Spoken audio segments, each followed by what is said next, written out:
Público por supuesto encubrimiento. Ojo con eso, encubrimiento a los prófugos de la justicia. Un dato importante, antes de seguir el análisis ya penal sobre este tema, es lo que han revelado nuestras fuentes sobre la situación de Bruno Pacheco. ¿Cómo así? Él logra huir, él logra escapar. La información que tenemos es que él habría o lo habrían ayudado a escapar rumbo a un fundo en Guaral. Y un tema clave y crucial que se tendrá que investigar, pero es lo que revelan nuestras fuentes hasta el momento, es que sería la propia policía la que en un primer momento ayuda a Bruno Pacheco a salir hacia este fundo en Guaral, en una casa, entendemos, de seguridad, donde permanece por varias semanas. Pero es una persona que tiene una serie de dolencias de salud, una serie de problemas físicos y, bueno, a vista de que ya no tenía el respaldo de, lo que dicen las fuentes, el respaldo del gobierno, habría tenido que buscar su propio resguardo y ante una precaria situación de salud y de inestabilidad, pues es que decide acercarse efectivamente a este grupo especial, tanto de la policía como el Ministerio Público. ¿Cómo ya la aparición de Bruno Pacheco cambia la situación legal del presidente de la República? Lo vamos a analizar en este momento con el abogado penalista Roy Gates. ¿Cómo está, señor Roy Gates? Muy buenas noches. Muchas gracias por acompañarnos. Buenas noches, Omar. Muchas gracias por la invitación. A ver, en principio, ¿es un cambio radical la aparición de Bruno Pacheco en toda esta historia, desde su punto de vista? Sin duda alguna, la presentación de Bruno Pacheco, que según se ha informado por parte de la Fiscalía de la Nación ha sido una presentación voluntaria, va a cambiar radicalmente el destino del caso que se viene siguiendo contra el presidente de la República, ¿no? Y yo creo que hay un hecho sintomático, y es que a Bruno Pacheco se le ha variado recientemente la orden de prisión preventiva que tenía por una orden de detención domiciliaria. ¿Qué quiere decir eso? Eso quiere decir que el juez, que es el juez Chuyo Zabaleta, que ha analizado esta situación, ha considerado que la labor que ha hecho la Fiscalía y los dichos que puede haber mencionado el señor Bruno Pacheco han sido ya mínimamente corroborados. Porque para efectuar un cambio de la prisión preventiva a una medida de comparecencia con restricciones o a una medida de detención domiciliaria, el juez tiene que analizar si es que esto ha sido debidamente corroborado. Es decir, ya estaríamos en la fase de corroboración, que probablemente pueda sonar que es muy rápido, porque desde el sábado el señor Bruno Pacheco se ha puesto a disposición de la Fiscalía. Es decir, él ha tenido, en términos prácticos, domingo... Exacto, el mismo sábado, el domingo y ahora lunes, pero ya hay un juez que ha evaluado y estas audiencias se hacen en carácter reservado. Solamente concurre el fiscal, el juez, el imputado, que es el colaborador eficaz, y su abogado defensor. No los abogados defensores de las otras partes. Es una audiencia reservada en donde el juez analiza. Yo creo que este hecho es sintomático, o sea, quiere decir que lo que ha mencionado el señor Bruno Pacheco ya estaría corroborado para el juez que ha analizado esta situación. De lo contrario, no le habrían dado una detención domiciliaria, porque el señor Bruno Pacheco tenía una orden de prisión preventiva. Y eso es lo que reclamaba el abogado del presidente Castillo. Decía, si tenía una prisión preventiva, ¿por qué cuando ha sido...? Porque estaba en custodia del Ministerio Público y no de la policía. ¿Por qué no se ha puesto a disposición del juzgado para que se le interne en un establecimiento penitenciario, que es lo que correspondería? Y eso tiene una respuesta, y es que el Ministerio Público, que es el que solicitó la prisión preventiva, evaluó en ese momento que el señor Bruno Pacheco decidió acogerse a una colaboración eficaz, y en la medida que el Ministerio Público ha analizado que la información que estaría brindando el señor Bruno Pacheco sería materia de corroboración, entonces ha decidido solicitar la variación. La variación de la prisión preventiva por detención domiciliaria la hace el propio Ministerio Público. Es decir, doctor, a ver, porque, claro, el término corroborar, ¿no? Puede ser quizá muy intuitivo, pero le pido que seamos más detallistas ahí.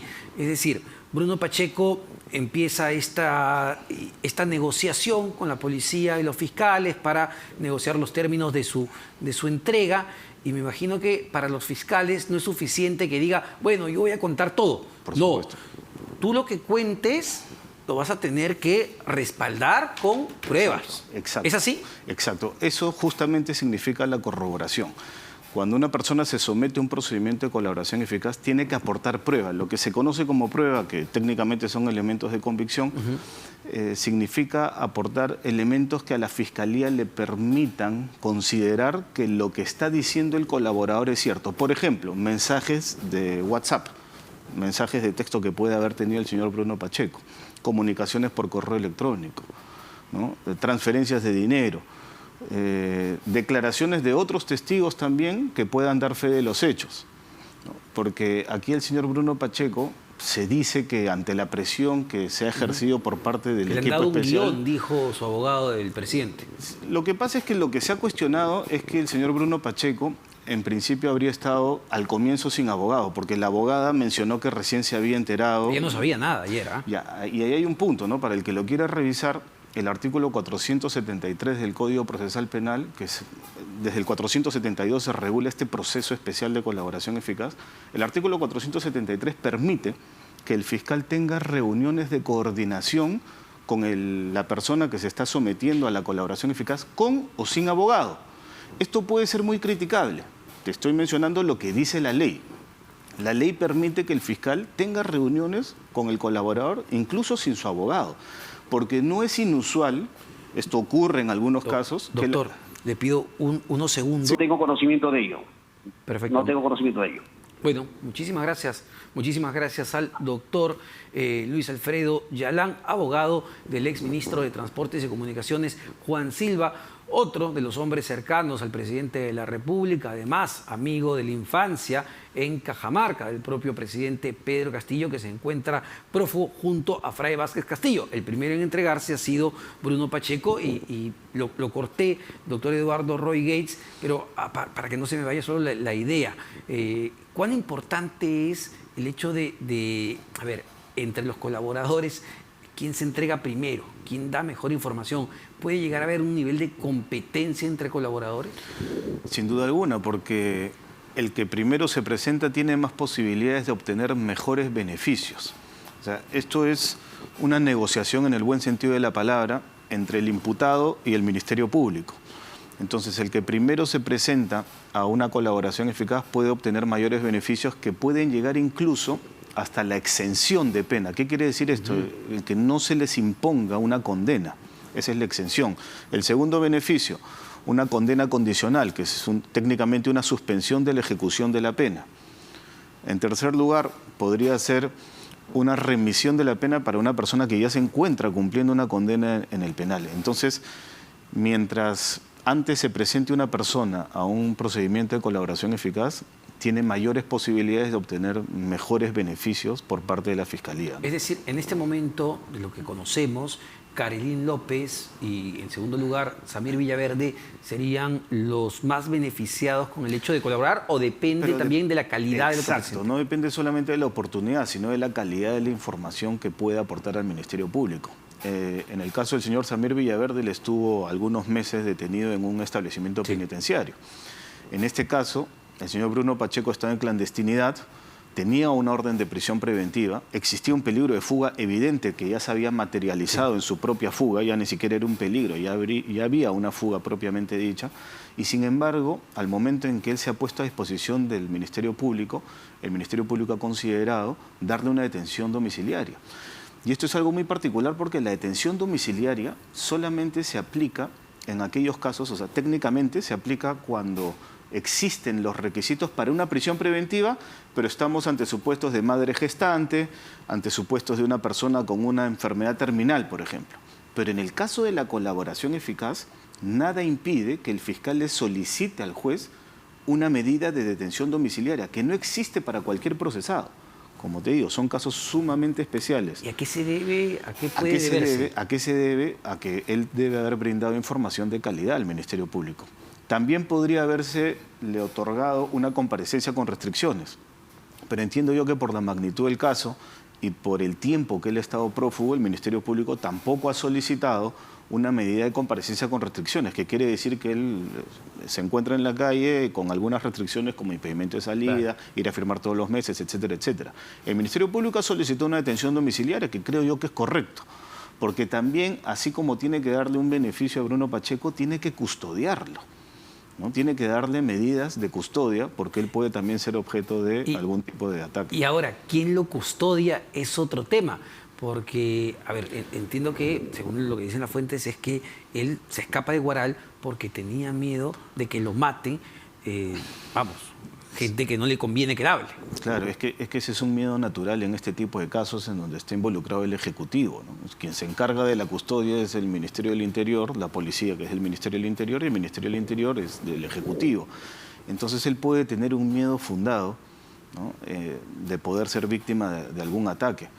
Pero para eso el Ministerio Público tiene que tomar las medidas pertinentes. O sea, existen buenos policías, existen policías cuestionables, existen malos policías, pero el Ministerio Público tiene la capacidad para poder disponer una buena custodia. Ese es un buen punto. El Ministerio Público le puede decir al Ministerio del Interior o a este equipo especial que creó el exministro Mariano González: oye, mira, yo necesito estos agentes de confianza, que los designe tal persona, y tras un proceso exhaustivo de verificación. Sí, por supuesto, ¿no? Porque este equipo especial de la policía que designó el exministro Mariano González es un equipo que está conformado por oficiales de reconocida trayectoria, ¿no?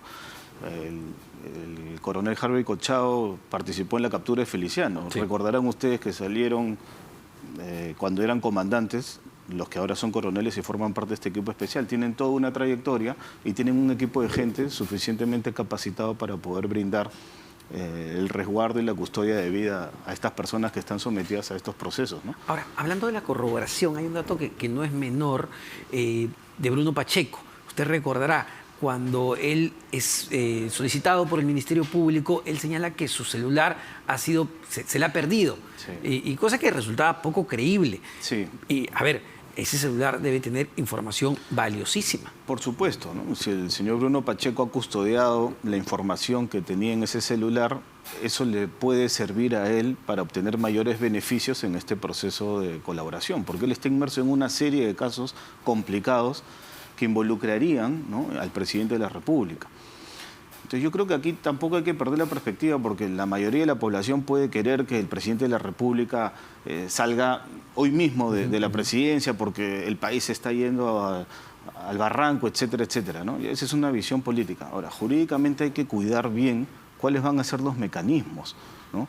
Yo creo que la Fiscalía de la Nación ha salido con el pie firme, ¿no?, en el comunicado que ha dado hoy en la mañana, y ha dado esta información importantísima de un colaborador eficaz que, si ha obtenido ese beneficio del Poder Judicial, es porque está dando información de calidad al Ministerio Público.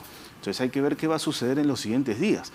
Llegando al extremo, Omar, podría ocurrir que la Fiscalía de la Nación solicite una detención preliminar del presidente de la República. Técnicamente... ¿Puede hacerlo? Técnicamente al presidente de la República ya le han abierto una investigación preliminar de carácter penal. Cuando se abre una investigación preliminar, la Fiscalía está facultada a solicitar detención preliminar. ¿Te imaginas lo que sería? Que se solicite una detención preliminar y que el juez supremo de instrucción otorgue esa detención preliminar al presidente de la República. Va a haber una discusión jurídica absolutamente rica referida a la inmunidad de arresto que tiene el presidente de la República, por ejemplo, y a que el 117 de la Constitución lo protege para que solo sea acusado por esos 5 delitos. Y en ese punto, ¿qué es lo que dijo en su momento, en primera instancia, cuando se debatía entre el fiscal, en ese momento Pablo Sánchez, y el abogado Benny Espinosa, de si se podía o no investigar al presidente de la República, en la resolución del juez de primera instancia que dice, oye, sí se puede investigar? Me parece que fue el juez Chicley, no sé si estoy señalando bien su apellido. Checli. Sí. El que señala que se puede ir hasta ese punto, que me van a tener que preguntar si van a solicitar medidas adicionales. ¿Qué señala en esa resolución? Claro, en esa resolución el juez señala expresamente que estaba analizando el punto específico por el cual el abogado plantea la tutela, pero deja abierta la posibilidad que el juez, que el fiscal dé el paso siguiente de la investigación preparatoria. Es decir, el abogado del presidente plantea la tutela porque se le abre una investigación preliminar. El juez dice, sí se le puede abrir una investigación preliminar. Y en esta decisión solamente estoy adoptando una decisión respecto a ese punto, dice.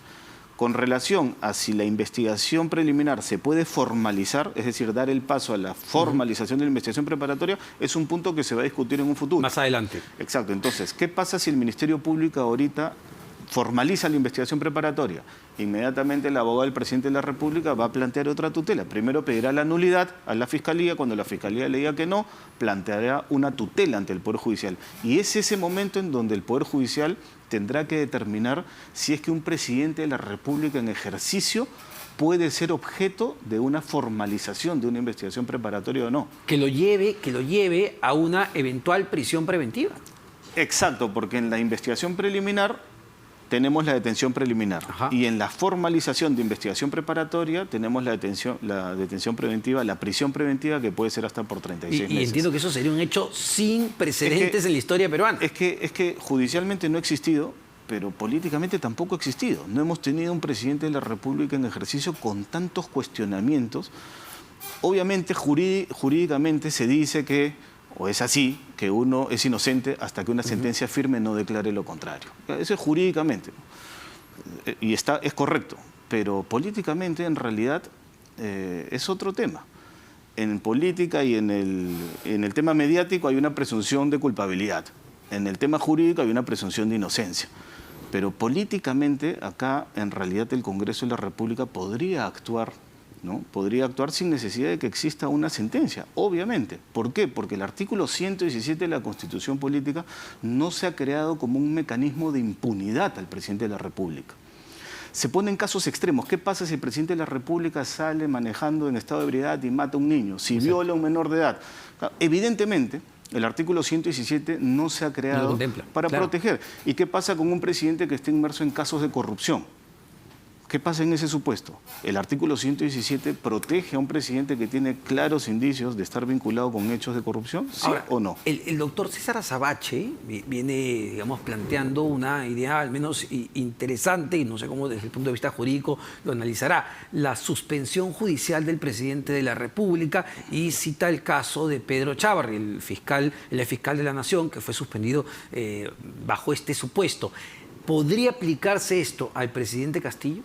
Claro, es que nuevamente vamos a entrar a la discusión de la inmunidad que tiene el presidente de la República. Jurídicamente existen medidas cautelares personales en donde un juez puede adoptar una decisión de suspender en el cargo, así como también el propio Congreso de la República, según el artículo 99 de la Constitución, también podría suspender en el cargo al presidente de la República, o podría inhabilitarlo o podría vacarlo, ¿no? Entonces, esas posibilidades existen. Lo que ocurre es que son hechos inéditos que no tenemos precedente alguno para poder decir qué es lo que va a ocurrir en este caso.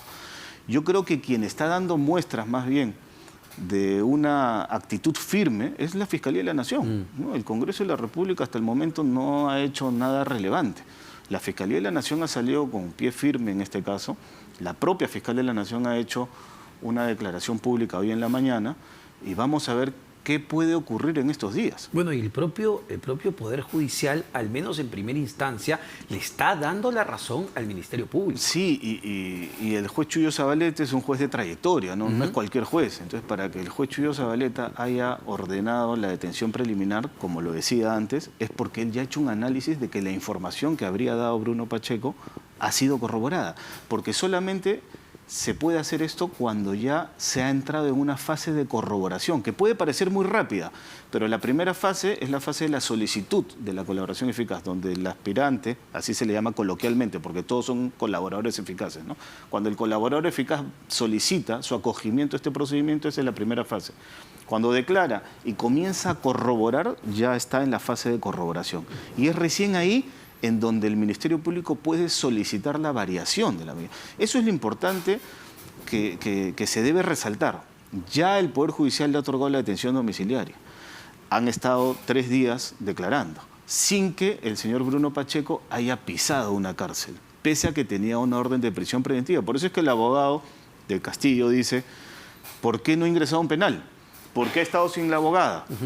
¿no? Y esto es lo que te decía antes. No es inusual que una persona tenga un abogado para el proceso abierto y un abogado para la colaboración eficaz. Eso le quería preguntar, si es llamativo, a ver, esto lo sacó el diario La República hace algunas horas, que Bruno Pacheco habría presentado como su abogado para este proceso a César Nakazaki. Es la versión del diario La República, esto se tiene que confirmar, pero sería el mismo abogado de la señora Karelyn López. Y ayer llamó la atención que su abogada, Juliana, no recuerdo el apellido en este momento, haya simplemente dicho, no, que eso hasta llega a decir que era falso, que Bruno Pacheco se habría entregado.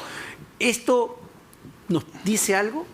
Claro, lo que pasa es que, como te decía, uno puede tener un abogado en el proceso, en la investigación abierta, llamémosla así, y puede negociar con la Fiscalía su acogimiento a una colaboración eficaz con otro abogado, porque existen abogados que son litigantes puros, que quieren ir al choque con el Ministerio Público, y otro tipo de abogados que pueden entrar en negociaciones en el buen sentido de la palabra con el Ministerio Público para poder lograr un acuerdo de colaboración y beneficios.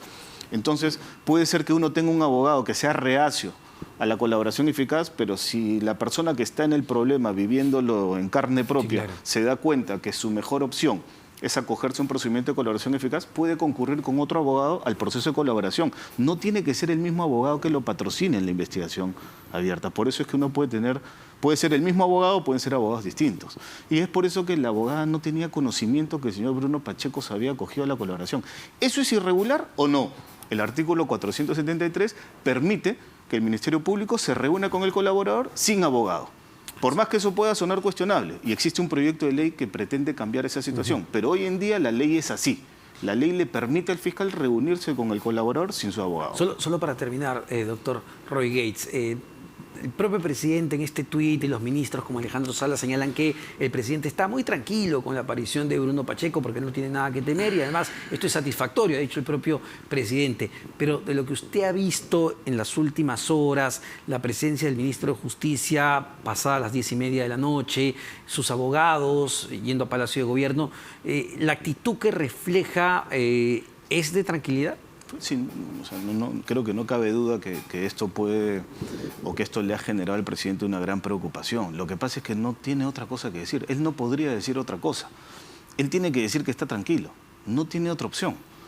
No puede decir, ahora sí estoy preocupado. Él no puede acusar el golpe, ¿no? Pero definitivamente esto le debe haber generado una gran preocupación, porque el señor Bruno Pacheco ha sido su secretario general, su brazo derecho.